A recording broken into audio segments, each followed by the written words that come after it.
All right. What's good, Facebook? Usually I don't do this, but I wanted to respond to a comment that somebody left on a post that I put up about Bernie Sanders. And it was just too much to type. What I wanted to say was just too much to try to type and go back and forth in the comment section. So I decided to just, make this video as a response to the comment that was left by it's kind of a response, it's kind of a reply to Guns Borgia. Me and Guns, we got respect for each other. Ain't no Facebook beef or nothing like that going on. But it's kind of a response to his comment that he left. But at the same time, it's kind of not. I really wanted to do this to explain some of these things to people that might not understand. I want to make sure that my people, is hip to the tricks that these politicians like to play with us. You know what I'm saying? Some of the language that they like to use, trick bags that they like to throw out there. You know what I'm saying? Because I know a lot of my people would have probably went for this. You know what I'm saying? So the explanation that he tried to give, the response that he tried to give to the post that I put up a post. It's an older post about Bernie Sanders and reparations. I think this post is probably from like this might even be from when him and Hillary Clinton was going against each other. And he said he don't support reparations for the same reasons that Barack Obama doesn't support reparations. And, it's an older article or whatever, but I posted it up today and I just captioned it. I said on the caption, not feeling the burn. Hashtag no tangibles, no vote. Tangibles 2020. Hashtag crash their party.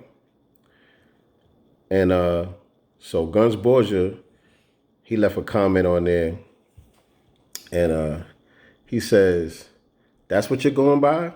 Reparations? All right, first of all, yes. I'm not ashamed to say it. I'm not afraid to say it. I'm a one issue voter. I'm a Black American.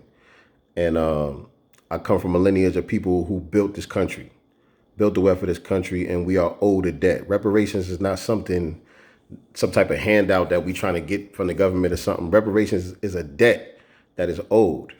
And so that's not really negotiable, you know what I'm saying? Whether somebody agrees if we should or not.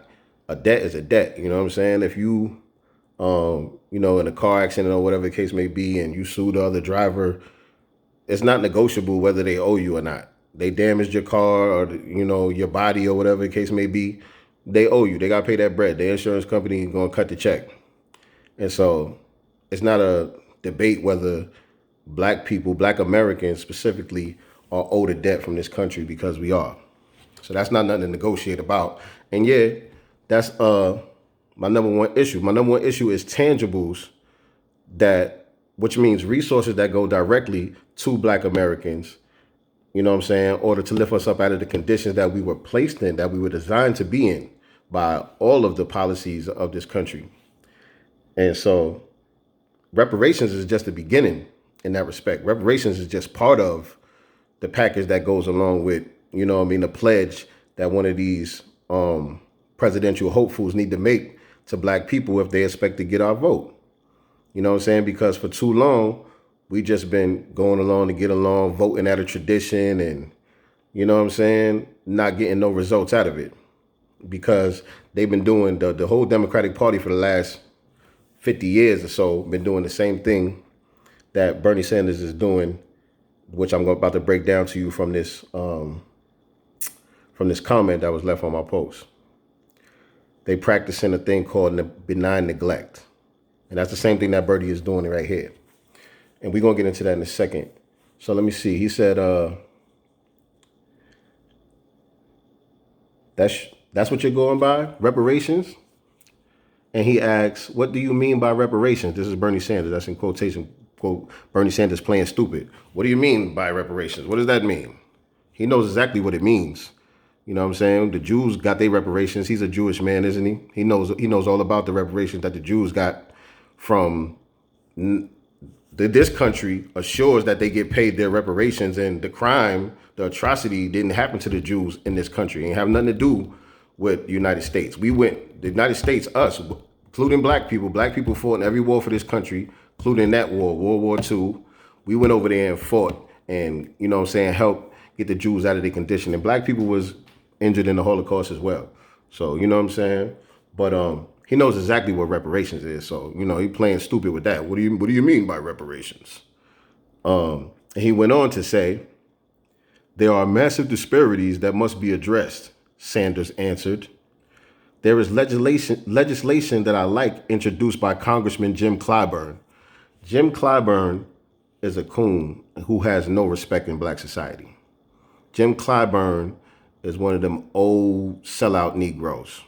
If you don't know who he is, some representative from, I think, South Carolina, North Carolina, one of them.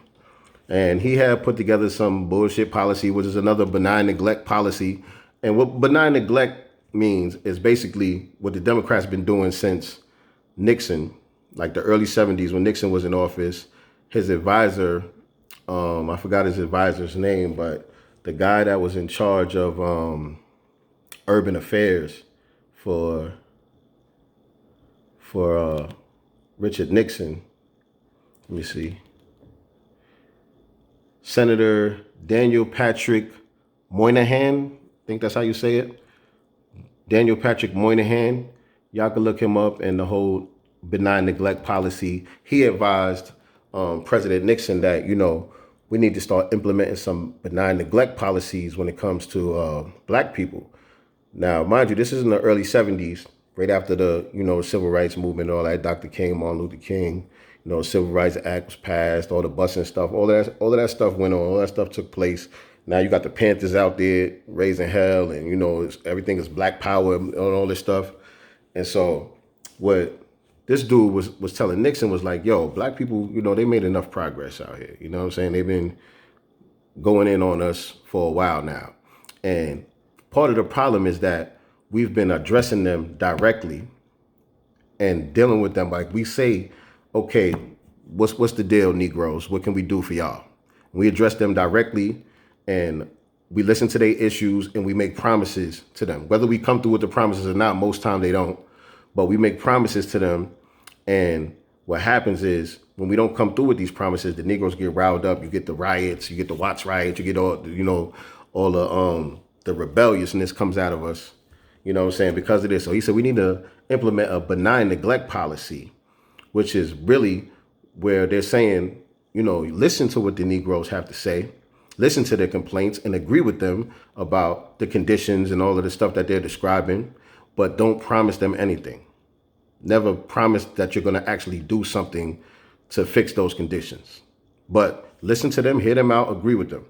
And if y'all remember a couple of years ago when Bernie Sanders and Hillary Clinton was, you know, running for the whatever, when they was going against it in 2016, when her emails came out, remember the big thing about Hillary Clinton's emails and all that? I don't know if y'all kept up with it. I don't know if y'all remember, but I do.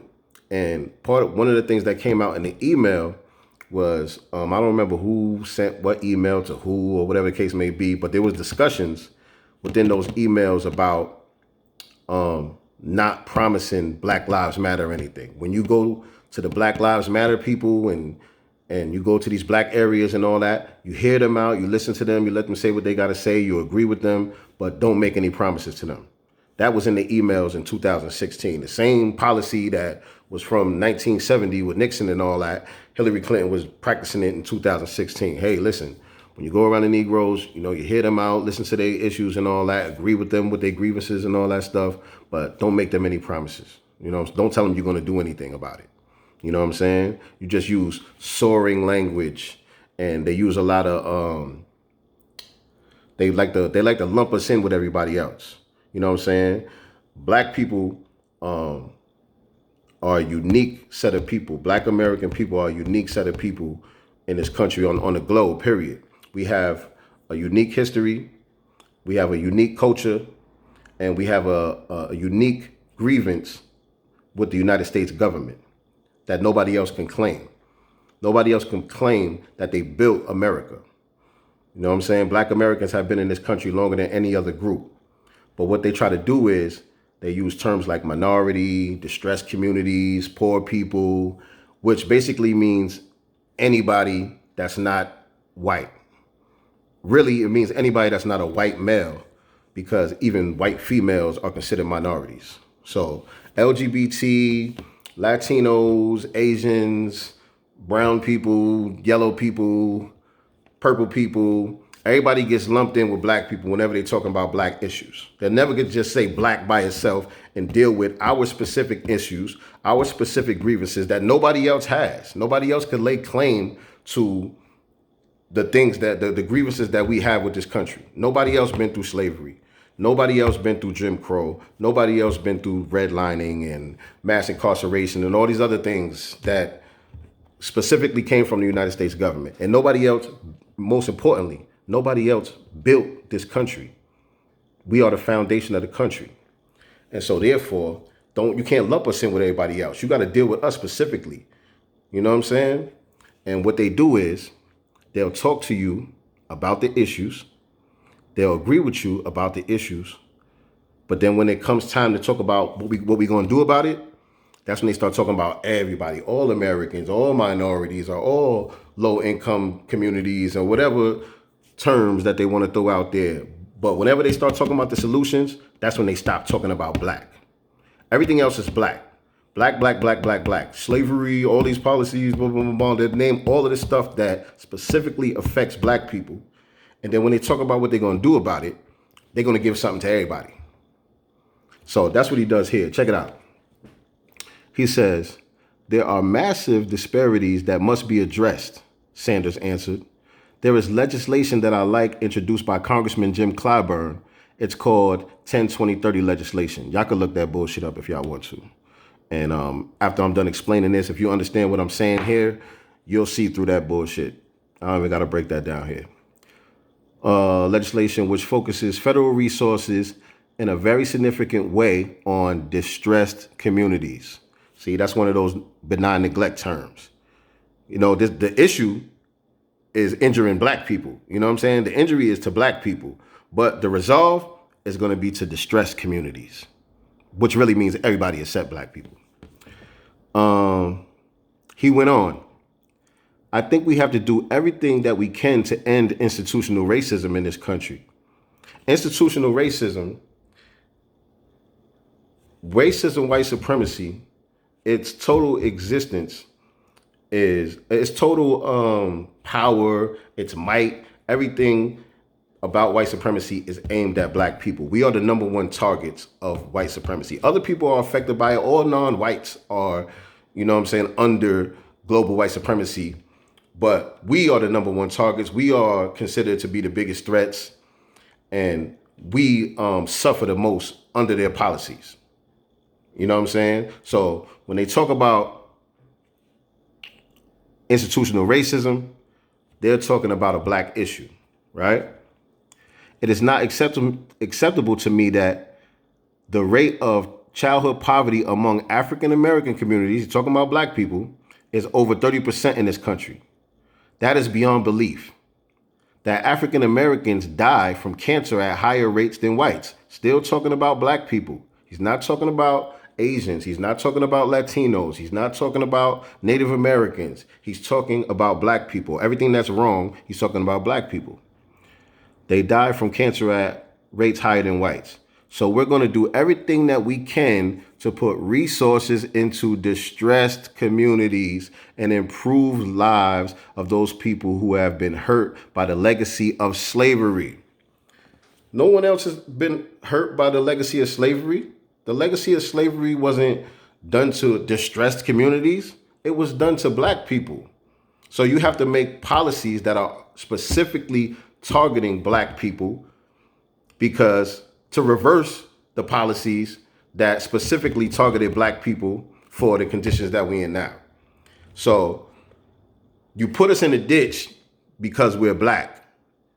But now we're not going to talk about black anymore. Now it's all about, you know, all minorities and distressed communities and everything else. So how am I supposed to get out the ditch? If I'm put in the ditch because I'm black, you got to get me out of the ditch because I'm black.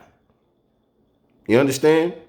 Yes, there are other people who are poor in this country. There are other people who suffer and go through different things in this country, but it's not because of slavery. It's not because of Jim Crow. It's not because of redlining. It's not because of, crack cocaine and all that. It's not because of all of these things that were specifically directed at black people in America.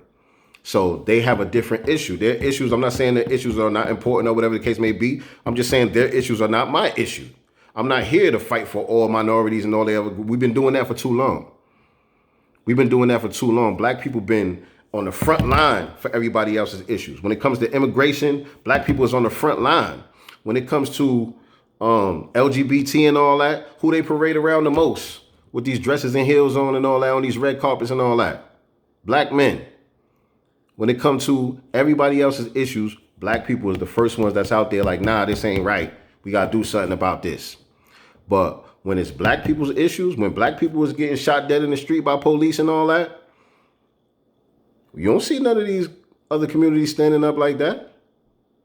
They ain't out here with us like that.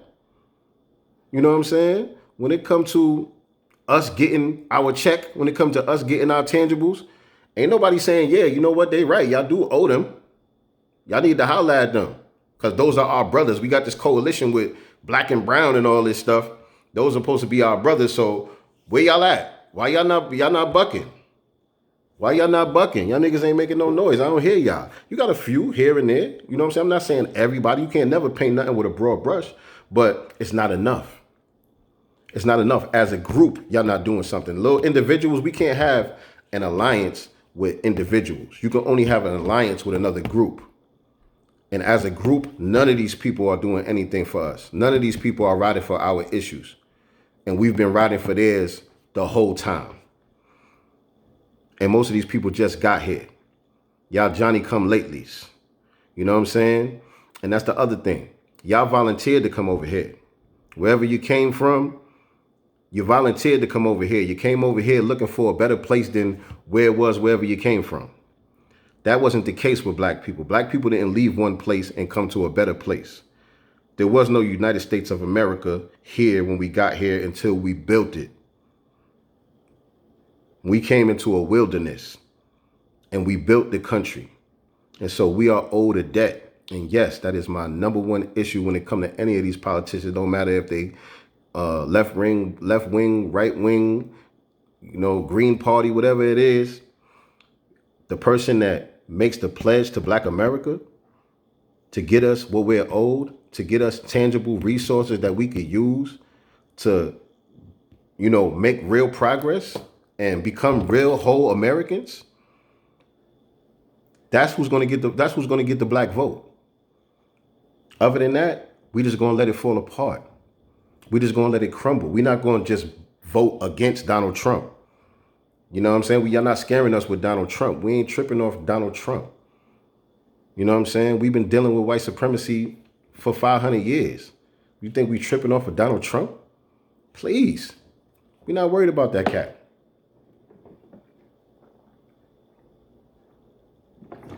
The problem with Donald Trump is a lot of these other groups are starting to feel the heat now. You know what I'm saying? You got the immigrants caged up at the border and all that. You know what I'm saying? He putting a real stigma on Asians, especially the Chinese people with this whole coronavirus and all that. Him and his people over there calling it the China virus or something they was calling it. You know what I'm saying? So all of these other groups who they use as the buffer class, let me explain that too, because that was the other part about the benign neglect policy with Nixon and all that. What the dude was telling him was we could use, he specifically mentioned Mexicans, Puerto Ricans, and Native Americans to basically subvert black issues. We could use them as a buffer class. You know what I'm saying? So whatever little resources or whatever that are supposed to be allocated toward minorities, or whether it's affirmative action or something like that, it's going to go to everybody else and we'll get the little crumbs that's left on the table. So white women benefit from what I just say? Affirmative action. White women benefit from affirmative action. Latinos benefit from affirmative action. Gays, Jews, humpbacks, all minorities benefit from affirmative action, even though that was something that was supposed to be designed for black people, something that black people fought for. So any inkling of progress that we make is going to be shared with everybody else.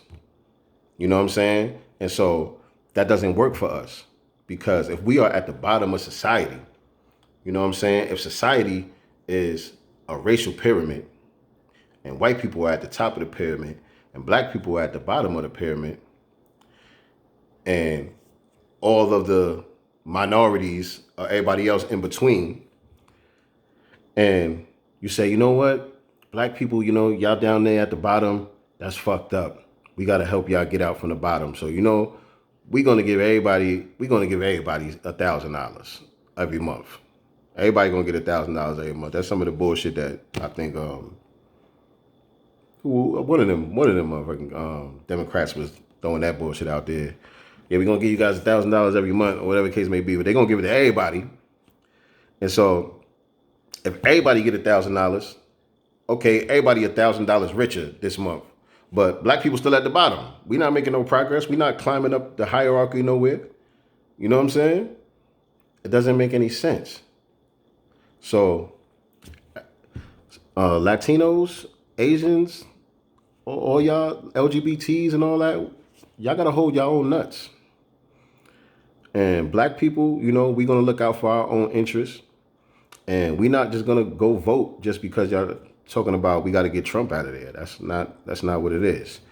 Same way we sat out in 2016 and 2 years ago, back 2018 on the primaries and all that, same way we sat our ass down and let the Democrats lose, we're going to do the same thing, because ain't nobody talking our language. So we just going to crash the party. Watch the party fall apart. You dig? You know what I mean? We ain't tripping. We've been through it. We could take it. The question is, can y'all take it? Can y'all take it? Because we've been riding for y'all. It's just like, okay, now, you know, enough is enough. You know, we're not getting nothing out of this. There's no real coalitions here. We in this on our own. So everybody gonna have to be in it on their own. We're not riding for y'all. We're not gonna let y'all use our issues to make progress for yourselves and all that. It's not happening. So guns, you know, much respect to you and all that, you know what I'm saying? But, you know, we're not from the same interest group when it comes to politics. We don't have the same grievances. We don't have the same interests. You know, we don't have the same agenda. So, you know, you do what you feel you got to do at the polls. I'm going to do what I feel I got to do. That's that.